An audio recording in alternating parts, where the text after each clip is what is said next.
আর জালেম মজলুম আজকে আলাদা হবে, নির্যাতিত নির্যাতনকারী আলাদা হবে, কাতেল মকতুল হত্যাকারী নিহত আলাদা হবে। আজ সব কিছু পার্থক্য হবে। আজ পার্থক্যের দিন। দুনিয়া তো একসাথে চলছো ফিরছ, নেককার নাফরমান সবাই, আজ হবে না। হাদা ইয়াউমুল ফাসলিল্লাযী কুনতুম বিহি তুকাদ্দিবুন। যেই আখিরাতকে তুমি মিথ্যা মনে করেছিলে, খামখেয়ালি মনে করেছিলে, আজ সেই পার্থক্যের দিন। এই কিছুক্ষণের মধ্যেই দেখবা আল্লাহর ফয়সালা হবে আর সব কিছু আলাদা হবে। উহশুরুল লাযীনা যালামু ওয়া আযওয়াজাহুম ওয়া মা কানু ইয়াবুদুন মিন দুনিল্লাহ ফাহদুহুম ইলা সিরাতিল জাহিম। মনোযোগ দিয়ে শুনেন আব্বা।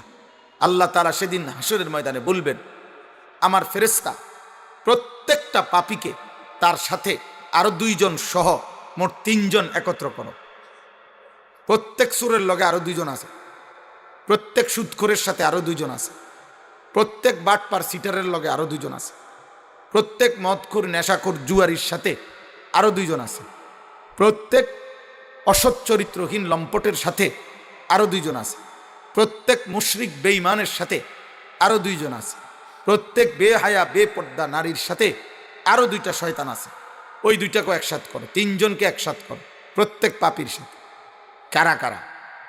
আল্লাযীনা যালামু, 1 পাপীকে, 2 ও আজওয়াজাহুম তার পাপের দোসর, পাপের সঙ্গী, যাকে সঙ্গী করে, যার সঙ্গ নিয়ে সে পাপটা করেছে তাকে। 3 ওমা কানু ইয়াবুদুনা মিন দুনিল্লাহ, ওই পাপ আর অন্যায় করতে গিয়ে আমি আল্লাহর থেকে ভরসা সরাইয়া যার উপরে ভরসা করছে তাকে। তার একটা মনোবল ছিল, তার নেতা আছে, কর্মী আছে, তার ফোলাইন আছে, তার লোক আছে, একটা না একটা কিছু তার মাথায় ছিল, না তো আমি আল্লাহর নাফরমানি করতো না সে। ও আরও একসাথ করো। এই 3 জন কোরআনুল কারীমের সূরা সাফফাতের আয়াত। এ তো কোনো লম্বা ব্যাখ্যার কিছু নেই, এখানে কোনো দলমত নাই এবং তরিকা ভিন্ন নাই এই তরজমার মধ্যে। বোঝেন না কথাটা? এনে এক তরজমা। এই প্রত্যেক আল্লাহ তাআলা বলবে 3 জনকে একসাথ করো, পাপীকে, পাপীর সঙ্গীকে এবং পাপী যার উপরে নির্ভর করে গুনাহটা করছে তাকে। নাউজুবিল্লাহ। আল্লাহ বলবেন ফাহদুহুম ইলা সিরাতিল জাহিম। এরপরে এই 3 নাফরমান একসাথ করে জাহান্নামের রাস্তায় সিরিয়াল ধরাও, জাহান্নামের রাস্তায় দাঁড় করাও। ঢুকাইবে না জাহান্নামে, আগে দাঁড় করাও। দাঁড় করাবে কেন? আল্লাহ বলেন এর পরের আয়াত, ওয়াকিফুহুম ইন্নাহুম মাসউলুন। আগে করে দাঁড় করাও, এই 3 জন একসাথ করো, করে দাঁড় করাও। এবার আল্লাহ বলেন আমি আল্লাহ নিজে এখন জিজ্ঞেস করব যে নাফরমান এই নাফরমানি কেন করছি? চোখ আমার নিষেধ কেন শুনলি না? হাত আমার, পাও আমার, দেহ আমার, অঙ্গ আমার, দুনিয়া আমার, উপকরণ আমার, আসবাব আমার, সব আমার। আপনি কি দয়া করে একটু সেটা বলবেন? আমার একটু আরাম হবে। জি জি। ওমা কানু ইয়াবুদুনা মিন দুনিল্লাহ। এই 3 জনকে আল্লাহ বলবেন আমি জিজ্ঞেস করব। আল্লাহ বলেন আমি জিজ্ঞেস করব নাফরমান, ওরে তুমি বিড়ি ধরাই দিছো কা? ওরে মদের আড্ডায় ব্যাপার তুই নিলি কেন? ওরে জুয়ার আড্ডায় নিলি কেন? ওরে নর্তুকি দেখাইলি কেন? ওরে জেনার আড্ডায় নিলি কেন? ওরে সুদের আড্ডায় নিলি কেন? এবারটাই কইছে চলেন আমি কইলে আপনারে অল্প সুদে কিস্তি দিব, আমার পরিচিত লোক, আমি আপনার পায়খানা একটু অল্প করে দিব, কমাইয়া দিব,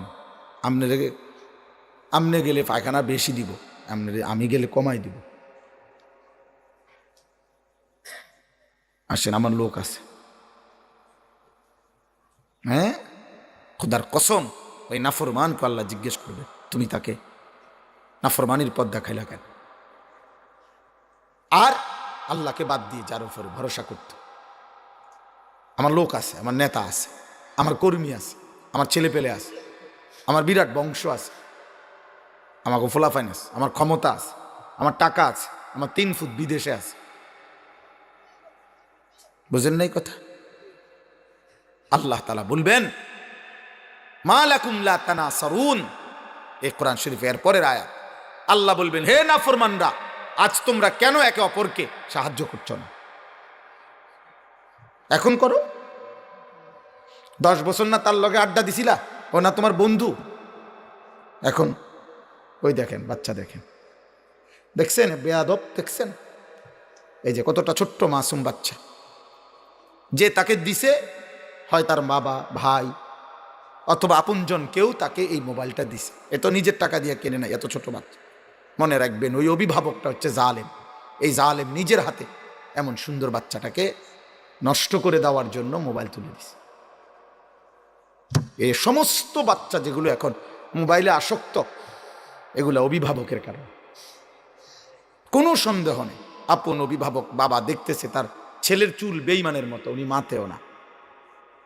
আপন অভিভাবক দেখতেছে ওনার সন্তান 365 দিনে কোনো দিন ফজরের নামাজ পড়ে না, উনি মাতেও না। ওনার কথা হলো ভাত খায়নি, খবর লয়, সর্দি মর্দি আসেনি, ঠান্ডা লাগছেনি, ডাক্তার দেখাই। আহা, হায় হায় মুসলমান, চলেন, অসুবিধা কি? শেষ পর্যন্ত তো মৃত্যু। হাসলে মরে যাবেন, কাঁদলেও মরে যাবেন। নওজোয়ান ছেলে, তোমরাও বুড়া হয়ে যাবে হয়তো, নয়তো কবরে চলে যাবে। শারীরিক এই সক্ষমতা আমারও ছিল, ওনাদেরও ছিল, বয়স্কদেরও তোমার একটা বয়স ছিল, ওটা পার করেই ওনারা বয়স্ক হয়েছে। ওনারা জন্মলগ্ন থেকে বুড়া না। কোনো 50 বছরের ব্যক্তি জন্মলগ্ন থেকে বুড়া না। এজন্য এটা বাস্তবতা, আপনাকে মনে রাখতে হবে। ফেরেশতা ধরে আনবে যে আল্লাহ, এই নাফরমান তার সন্তান বিবি বাচ্চার জন্য 50 বছর 40 বছর রঙিন টেলিভিশন ওই ঘরে রাখে আসছে, তার মৃত্যু পর্যন্ত এ বিদ্যুৎ বিল, ডিশের বিল এই নাফরমান দিত বাপ হইয়া, আর তার বিবি বাচ্চা নর্তকী দেখত, নাচ গান দেখত। আপনি সেদিন উত্তর দিয়েন, আপনি জবাব দিয়েন। আপনার ছেলের গুনার আমল নামা যখন দেখাবে, টেলিভিশনের গুনাহ, উলঙ্গ ছবির গুনাহ, মোবাইলের নর্তকীর গুনাহ, নাটক সিনেমার গুনাহ, আপনার বিবির, আপনার ছেলের, আপনার সন্তানের, আর বলবে এটা ব্যবস্থাপনা করেছিল কে? কোনো 6 বছরের বাচ্চা তো আর টেলিভিশন কিনে আনছে না, কথা বলেন না, হয় কিনে আনছিল এটা? তো কে আনলো এটা? হ্যাঁ, তো আপনি কি ভাবছে জীবন মানে শেষ বয়সে বনরুড়ি? হ্যাঁ, আর সাদওয়ানে গপ মারন। আমাদের বহুত মুরব্বী বয়স্ক লোক মনে করে জিন্দিগি মানে শেষ বয়সে আপেল মালটা আর চা বন আর সাদওয়ানে গপ মারন। আর কি, তা আল্লাহর রহমতে সব ক্লিয়ার, জিফুতে লাইন হয়ে গেছে, সবাই সবাই জায়গার মধ্যে কামাই রোজগারি করতে আছে, গদ্দুয়ারও হয়ে গেছে। এখন আর কি, এখন কি করেন চাচা? কয় এখন গুড়ি গাড়ি সাদওয়ানে গপ মারি, বন খাই, বিড়ি খাই, আল্লাহর রহমতে আপেল মালটা খাই, নাইনাত করলে ভালো আছে, আসে মস্কারি করে, আপন দাদা নাতনি নাতির লগে এত বিশ্রী কথা কয়, অসভ্য কথা কয়, অসভ্য বুড়া মানুষ। মেয়েটা ছোট, নাতনি 12 বছর 10 বছর, এমন নোংরা কথা বলে। কোন অসভ্য মানুষ এমন কথা বলতে পারে না। হ্যাঁ, ওটা দাদা, ওটা ফাইজলামি করে। আপনার দাদা ফাইজলামি করার কথা বলেন, এটা নিয়ে আখলাক। আপনার থেকে বুঝি এই নোংরা কথা নিয়ে শিখবে সে। আমনে দাদা, আমনে নাতির সামনে আপনি বসে বসে বিড়ি খান, তাহলে আপনার নাতি কি শিখবে? আপনি বাবা, আপনি কথায় কথায় গালি দেন, আপনার সন্তান কি শিখবে বলেন? সমন্বিত প্রয়াস ছাড়া, সম্মিলিত উদ্যোগ ছাড়া কখনোই ঘর সংসার সুন্দর হয় না, সুন্দর হয় না। ভালো হয়ে চলিস এটা বললেই ভালো হয়ে যায় না, তাকে গড়তে হয়, ধরতে হয়। আরেকটু আগাও ভাই, আরেকটু আগা, আরেকটু একটু, এক বিঘত করে জায়গা আগা। আসেন, কথা বলেন না, একটু আগায় আসেন, প্রত্যেকে আগায় আসেন। আসো নওজোয়ান ভাই, ভিতরে ঢোকো বাবা, ফাঁকা জায়গা পূরণ করো। আরে আব্বা সামনে আসো, ফাঁকা জায়গা পূরণ করো, আল্লাহ বরকত দিবে, সওয়াব হবে। ফাঁকা জায়গা পূরণ করার মধ্যে সাংঘাতিক নেকি, বুখারী শরীফের হাদিসের মধ্যে আছে যে দ্বীনি মজলিসে শূন্য জায়গা পূরণ করে বসে, আল্লাহর নবী সাল্লাল্লাহু আলাইহি সাল্লাম বলছে সে আল্লাহর আশ্রয়ে আল্লাহর ঠিকানায় পৌঁছে যায়। এটা পরিষ্কার হাদিস, বুখারী শরীফের হাদিস, শ্রেষ্ঠ হাদিস, অনেক সওয়াব, অনেক সওয়াব। দ্বীনি মজমায় অন্যকে জায়গা করে দিলে ভীষণ নেকি, ভীষণ নেকি। যাই হোক, আমি বলতেছিলাম যে কথাটা, আমার ওই কথাটা শেষ করতে চাচ্ছিলাম। আল্লাহ তাআলা বলবেন এই তিনটা নাফরমানকে একত্র করবে। এই জন্য দোস্ত, আমি শুরুতে বললাম বাবা, নওজোয়ান বয়স্ক বাবা, কেউ কারো পাপের সঙ্গী হয়েন না, কেউ কারো পাপের নির্ভরশীল ভরসাকারী হয়েন না। মানে আমার উপরে ভরসা করে সে এখন মিথ্যা বলে, আমার উপরে ভরসা করে সে এখন চুরি করে, আমার উপরে ভরসা করে সে এখন সন্ত্রাসী করে, আমার উপরে ভরসা করে সে এখন চাঁদাবাজি করে, এমন যেন না। এই মুসিবত কান্দে লইতে পারতেন না,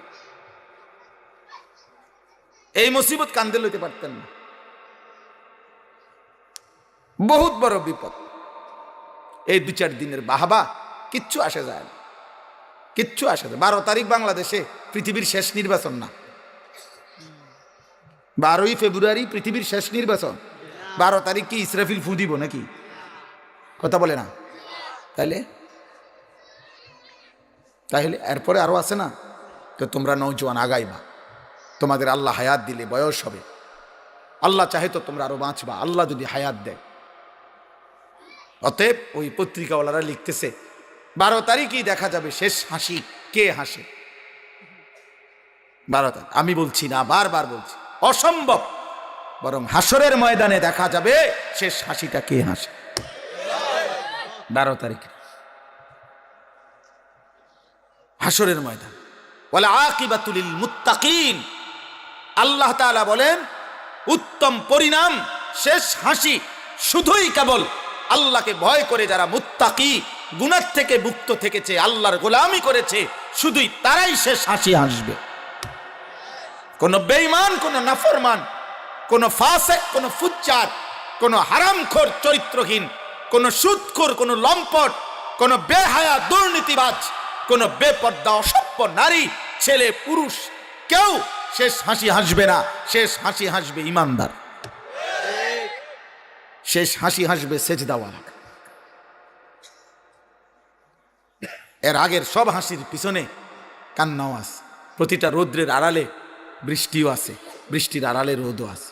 প্রতিটা আলোকিত পৃথিবীর আড়ালে অন্ধকারও আছে, প্রতিটা অন্ধকারের আড়ালে আলোও আছে। দুনিয়া বদলে যায়, ক্ষণিকে সময় পাল্টে যায়। আমরা কিতাবে পড়ছি, ইতিহাসের কিতাবে, তারিখে, আরবি তার ইতিহাসে, উর্দুতেও পড়ছি যে অসংখ্য পৃথিবীতে এরকম ছিল যে আগে বাদশাহ দীর্ঘ 12 বছর ষড়যন্ত্র করিয়া উনি রাজপ্রাসাদে থাইকা ষড়যন্ত্র করতে করতে করতে আগের বাদশারে সে আততায়ীর হাতে হত্যা করাইছে। হত্যা করাইয়া রাজ সিংহাসনের সামনে ওই বাদশার কর্তৃত মাথা পড়ে আছে। এই অবস্থায় উনি নতুন রাজ মুকুট পরিধান করছে। তো লিখছে ইতিহাসের বইতে যে হায়, এই জালেম একবারও ভাবলো না যে এটাও তো বাদশাই ছিল, এই লোকটাও তো কি ছিল? বাদশাই ছিল। হ্যাঁ, সে যেহেতু তাকে নিরাপত্তা দিতে পারলো না, তো তুমি কেমনে নিরাপত্তা দিবা তোমার? এই জন্য কোনোভাবেই আখিরাতকে ভুলে না যাওয়া, আল্লাহকে ভুলে না যাওয়া। আব্বা, এই কথা মনে রাখবেন। যুবক ছেলে তোমরা যারা আছো, কোনোভাবেই আব্বা, আহা, তোমার সমবয়সীকে তুমি গুনার কাজে নিও না, এই ক্ষতি করো না, তার তোমারও ক্ষতি হবে বড়। কাউরে অশ্লীল উলঙ্গ ছবি দেখায়ও না, তুমি তার গুনার সঙ্গী হইও না, পাপের সঙ্গী হইও। কোরআন শরীফে আমি বলি, কোরআনুল কারীমের স্পষ্ট আয়াত আছে, প্রত্যেক পাপী, নাফরমান, কাফের, মুশরিক, বেঈমান, পাপী, কথাটা সূক্ষ্ম খেয়াল করেন। কোরআনুল কারীমের আয়াতে আছে ইবলিস, শয়তান, সে প্রত্যেক পাপীকে পাপ করাইবার আগ মুহূর্ত পর্যন্ত শিরিক, কুফর, চুরি, ডাকাতি, জিনা, ব্যভিচার, মদ, জুয়া, কবিরা গুনাহ করাইবার আগ মুহূর্ত পর্যন্ত হাজার হাজার বার ওয়াসওয়াসা দেয়। কর কর কর, অসুবিধা নাই, অসুবিধা নাই, কিচ্ছু তো দেখালা, মাইরালা, ধৈরালা, খাইয়ালা, সিরালা, ফাইরালা, মানে বলতে থাকে প্ররোচনা কোরআনুল কারীমের মধ্যে আছে। ঠিক যখন পাপী পাপ শুরু করে, নাফরমান নাফরমানি শুরু করে, আমি কিংবা আপনি, জওয়ান কিংবা বুড়া, ইমানদার কিংবা নাফরমান কাফের, যখনই কোনো আল্লাহর নাফরমানি পাপ শুরু করে, এর আগ মুহূর্ত পর্যন্ত শয়তানি ওয়াসওয়াসা দিছে, কিন্তু যখনই শুরু করে, খোদার কসম, সূরা হাশরের মধ্যে 28 নম্বর পারা ওইখানে আছে, ফালাম্মা কাফারা, যখনই নাফরমান পাপ করে, ক্বালা ইন্নী বারীউম মিনকা, ইবলিস তৎক্ষণাৎ ওই নাফরমান থেকে সরে যায় আর বলে আমি তোমার থেকে মুক্ত, ইন্নী আখাফুল্লাহ রাব্বাল আলামিন, ইবলিসে বলে আমি আল্লাহরে ভয় করি। কোরআন শরীফের আয়াত। ইবলিস তখন বলে আমি আল্লাহকে ভয় করি, আমি তোর লগে নাই। মানে কি এ কথার মানে কি? এ কথার তাফসীরের মধ্যে আছে, মানে হইল প্রত্যেক পাপী পাপ করছে মানেই হইল আল্লাহর আযাবের উপযুক্ত হইছে। প্রতিটা পাপ কিসের উপযুক্ত? আল্লাহর আযাবের উপযুক্ত। আর বিগত দিনে ইবলিস বুঝাইতে চায়, আমি শত শতবার সেই আদমের জামানা থেকে দেখে আসতেছি, আমি যে আল্লাহ তাআলা অসংখ্য পাপীকে এই পাপের কারণে আযাব দিয়ে ধ্বংস করে দিছে, এখন তুমিও তো সেই পাপই করছো, এই মুহূর্তে যদি আল্লাহর আযাব তোমার উপরে আসে আর আমি যদি লগে থাকি, তো ওই আযাব তো আমারও ধ্বংস করবে। এজন্য আমি আল্লাহরে ভয় করি, তোরে কামে লাগাইয়া আমি সরে গেলাম, তুমি চুরি করো। এজন্য ওয়াকানা শাইতানু লিল ইনসানি খাযুলা, কোরআন শরীফ আছে কিয়ামতের দিন, আহা ইবলিস শয়তান, তাকে পর্যন্ত একটা মানুষ পাপী তার পাশে পাবেন, শয়তানরাও পাইতো না। মানুষ তো দূরে থাক, শয়তান যে তাকে গত 40 বছর গুনাহ করাইছে, এই জানোয়ার, এই শয়তান, এই বেঈমানও ওর সঙ্গী হবে না। আরে তুই এখন আমার একটা বুদ্ধি দিস, আমি কি করতাম না, বুদ্ধি দিব কি? আপনি হেরে পাইবেন কই বুদ্ধি দিতে? আপনি পাবেন কোথায় তাকে? আল্লাহ কোরআনে বলছে, আব্বা দিন বুঝতে শেখেন, আপনি বুঝাপড়া করে মিলান, আপনি একটা হিসাব করে নেন, গুছায় নেন, কেন মিথ্যা বলবেন, কেন নাফরমানি করবেন? শয়তান পর্যন্ত পাপীর সাথে থাকে না, পাপের সঙ্গে। মদখোর, নেশাখোর, চরিত্রহীন যুবক, তোমরা যখন উলঙ্গ ছবি দেখো, মোবাইলে নাচ গান নর্তকী দেখো, খোদার কসম ইবলিস শয়তান পর্যন্ত তোরে লজ্জা করে। ইবলিস সরে যায়, কোরআনে আল্লাহ বলছে, ইবলিস সরে গিয়া বলে এই মুহূর্তে এই নাফরমানের উপরে আল্লাহর আযাব আসতে পারে, আসলে তো আমিও শেষ হয়ে যাবো, আমি সরে গেলাম। কত জঘন্য নাফরমান, নাফরমান কত জঘন্য। কোন ফেরেশতা তো দূরে থাক, কোন ফেরেশতা থাকার তো প্রশ্নই আসে না, যেখানে ইবলিস শয়তান পর্যন্ত সরে যায়। আরো দেখাই, আরো দেখাইতেছি, রাখেন।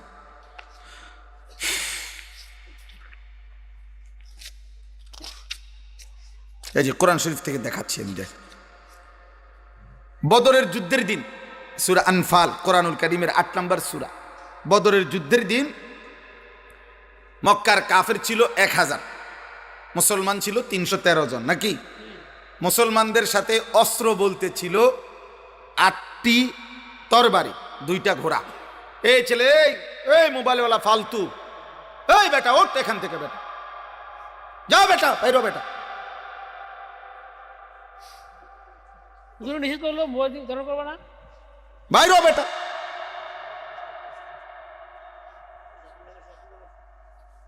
খামখেয়ালি করবা না। আমি আমি আমি জনসমর্থন প্রত্যাশী না, কোনোদিনও না। আমি একথা কলিজা দিয়া বিশ্বাস করি যে একজনকে আল্লাহর কথা বললে সওয়াব হয়, হয়নি তো তামা সওয়াব আনা দরকার। বুঝেন নাই আমার কথা? আমার লোক বেশি না কম দিয়ে আমি করবো কিতা? আমি তো ভোটে দাঁড়াইছি না, আমার কোনো মার্কা নাই, কোনো মার্কার পক্ষে আমি প্রচারণাও করি না, আমি মার্কাইডি বুঝিয়ে না। কথা বুঝেন নাই আমার? আমি কোনো মার্কার লগে নাই তো কাজে আমি ব্যাপক যে না, আমার এখন সারা বাংলাদেশে 1 কোটি ভক্ত, তা আমি দিদি কিতা করবো? ভক্ত যে কান্দে লইয়া আডুম নাকি? তা আমি তো কি করবো কি? আমি আমার ব্যাপক সমর্থন দিয়ে দরকার কি? আমার আখেরাত দরকার, আমার সওয়াব দরকার। আমার নেকি দরকার আব্বা। কোরআনুল কারীমের মধ্যে আল্লাহ তাআলা বলছে প্রত্যেককেই তোমাদের আমি আল্লাহর সামনে একজন একজন দাঁড়াইতে হবে। কয়জন? তো আল্লাহ যেন বলছে আনিস তুমি একাই বলতে হবে। তোমার রাত তুমি বলবা, তোমার দিন তুমি বলবা, তোমার ঘন্টা মিনিট সেকেন্ডের হিসাব তুমি দিবা। তোমার ভক্তরা তোমার হিসাব দিবে না, তুমি দিবা।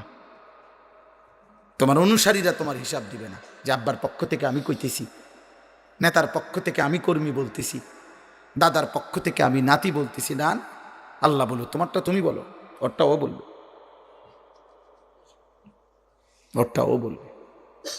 ওয়ালা তাজিরু ওয়াজিরাতুন বিজরা উখরা। আল্লাহ তাআলা বলছে কারো পাপের বোঝা কেউ বহন করবে না। ফালা আনসাবা বাইনাহুম ইয়াউমাইদিন ওয়ালা ইয়াতাসাআলুন। আল্লাহ বলে কিয়ামতের দিন কেউ কাউকে বংশের রক্তের আত্মীয়তার কোনো পরিচয় দেবে না এবং কেউ কাউকে কিছু জিজ্ঞেসও করবে না। ভালো আছেননি ভাই, কোনো অসুবিধা হইতেছেনি? আপনি দাঁড়াইতে, এটা তো একটা হাসরের মাঠ, বোঝেনি তো, রৌদ্রের ব্যাপার, হ্যাঁ একটু কষ্ট হইতেও পারে, মাইন্ড করেন না। না এত ফাঁকনা কথা কইবার টাইম নেই, বোঝেন নাই? এমন সিহুলি কইবার টাইম কারো নাই। কে বলবে কারে? কে কাকে সান্ত্বনা দিবে? লিকুল্লি ইমরিইন মিনহুম ইয়াউমাইদিন শা'নুন ইউগনি। আল্লাহ তাআলা বলেন প্রত্যেকেই নিজেকে নিয়ে ব্যস্ত থাকবে। হাদিসের মধ্যে আছে ইব্রাহিম আলাইহিস সালাম ওনার ছেলে ইসমাঈলকে হাসরের মাঠে দেখবে, ডাক দিবে না। কসম আল্লাহ। হাদিসের শব্দের মধ্যে আছে ইয়াকুব আলাইহিস সালাম 40 বছর যেই ছেলের লেগে কাঁদছিল, সেই ইউসুফকে দেখবে কিন্তু ডাক দিবে না। মূসা আলাইহিস সালাম ওনার মা এবং বোন, যেই মা এবং বোন ওনারে ছোট্টবেলায় খুব কষ্ট স্বীকার করছে ওনার জন্য, ওনাদেরকে দেখবেই মূসা আলাইহিস সালাম। কিন্তু খোদার কসম হাদিসে আছে, নবী বলে মূসা তার মাকেও ডাকবে না, বোনকেও। লা আসআলুকাল ইয়াউমা উম্মি ওয়ালা উখতি। মূসা নবী বলবে আল্লাহ আমি আমার মাকেও চাই না, বোনকেও না। বাল আসআলুকাল ইয়াউমা নাফসি। আজ আমি শুধু আমাকে বাঁচাইতে চাই। ইয়া রব্বি নফসি নফসি। আয় মাওলা আমাকে বাঁচান, আমাকে। জিবরাইলের মতো ফেরেশতা তিনি বলবেন ইয়া রব্বি সাল্লিম সাল্লিম। আল্লাহ আমাকে নিরাপদ রাখেন, আমাকে নিরাপদ রাখেন। এটা মনে রাখতে হবে। কোরআনুল কারীমের জন্য বারবার আলাদা বলছে যে বান্দা সব দিক থেকে চোখ বন্ধ করে সর্বশেষ রাত শেষ বেলায় হোক, ঘুমের টাইমে হইল, রাত গভীরে হইল, একাকী 1 মিনিটের জন্য হইল, আগে শেষবারের মতো নিজের হিসাব মিলাই নিও। জি হোক, ফুত হোক, বউ হোক, বাচ্চা হোক, দোকান হোক, ব্যবসা হোক, নেতা হোক, কর্মী হোক, দেশ হোক, রাজনীতি হোক, সব হোক থুইয়া কারণ ঘুমাইবা তো 1 মিনিটের জন্য হইলো, 10টা মিনিটের জন্য হইলো, নিজের আপাদ মস্তক, নিজের জীবনটা একবার শেষবারের মতো তুমি মিলায় নাও। একদিন কেউ থাকবে না, কেউ তোমার সঙ্গে দাঁড়াবে না। অতএব আজ সারাদিনে 5 ওয়াক্ত নামাজ, তোমার ব্যক্তি জীবনের কি অবস্থা? আজ সারাদিনে আল্লাহর হুকুম পালন করেছো কয়টা? আল্লাহর নাফরমানি করেছো কয়টা? সত্য বলেছো কয়টা? বদরের যুদ্ধের দিন তো মক্কার কাফের ছিল 1000, মুসলমান 313 জন। মুসলমানদের কাছে অস্ত্র বলতে কিছুই ছিল না, 8টা তরবারি, 2টা ঘোড়া, আর কিছু নেই। বাকি লোকও কম, আবার যুদ্ধের কোনো অস্ত্র সামানও কি নাই। এইখানে আছে সূরা আনফালের মধ্যে বদরের যুদ্ধের ঘটনা মূলত হইল সূরা আনফালে। তো ওইখানে আছে ইবলিস শয়তান মানুষের আকৃতি ধারণ করে ওই 1000 কাফেরদের কাছে আসছে। আয়েশা বলতেছে তোমরা এক বিন্দু ঘাবড়াইবা না, আমি এইমাত্র মুসলমানদের পুরা কাফেলা থেকে ঘুরে আসছি, খোঁজ খবর নিয়ে সাইয়াটাই আসছি, কিচ্ছু নাই হাগো কাছে। 8টা তরবারি আছে কোনো রকম বেরাইমা, 2টা ঘোড়া আছে, আর কিচ্ছু নাই। এমনি আসছে বেহুদা এগুলা। তোমরা পুরা যুদ্ধের অস্ত্র সামানা সাজসজ্জা সব তোমাদের পুরা, শুধু যুদ্ধটা শুরু করবে আর কি, হয়তো 2-4 মিনিটের মধ্যে দেখবে সব উড়িয়া গেছে। হ্যাঁ, কোনো অসুবিধা নাই, পেরেশানি করবা না, যুদ্ধ শুরু করো।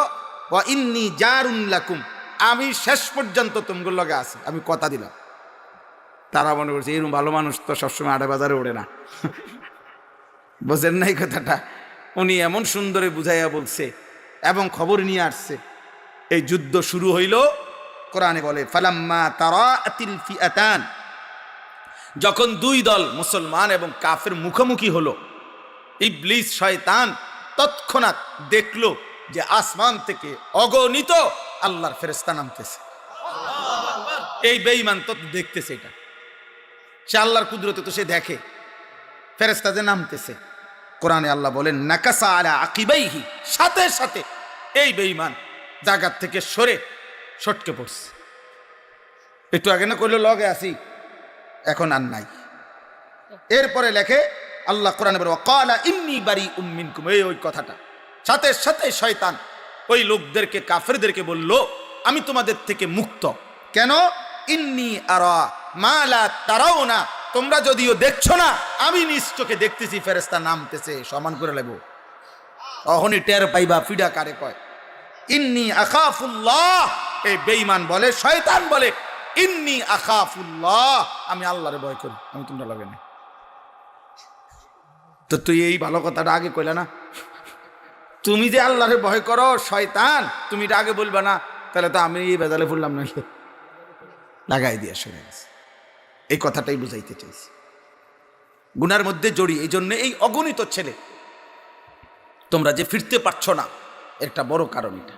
আহা, শয়তান তো ওয়াসওয়াসা দিতে দিতে গুনার মধ্যে জড়ায়া, চারিদিকে আর কেউ টানার মতো নাই, ডাকার মতো নাই। আমি তো এটা প্রায়ই বলি, আমাদের কিতাবের মধ্যে আছে। শেখ সাদি রহমতুল্লাহ আলাইহ বিশ্ববিখ্যাত বুজুর্গ ছিলেন, আউলিয়া ছিলেন। শেখ সাদি রহমতুল্লাহ তিনি বলতেন ইন্না মিন আযমি নিআমিল্লাহ আলা আবদিহি আন ইউওয়াফিকাহু লিসুহবাতিল আখিয়ার।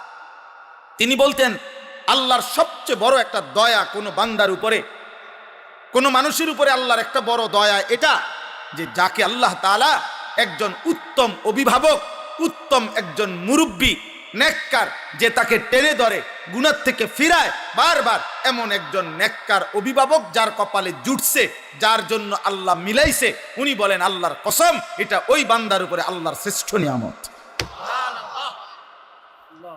এমন কেউ জুটছে যার কপালে।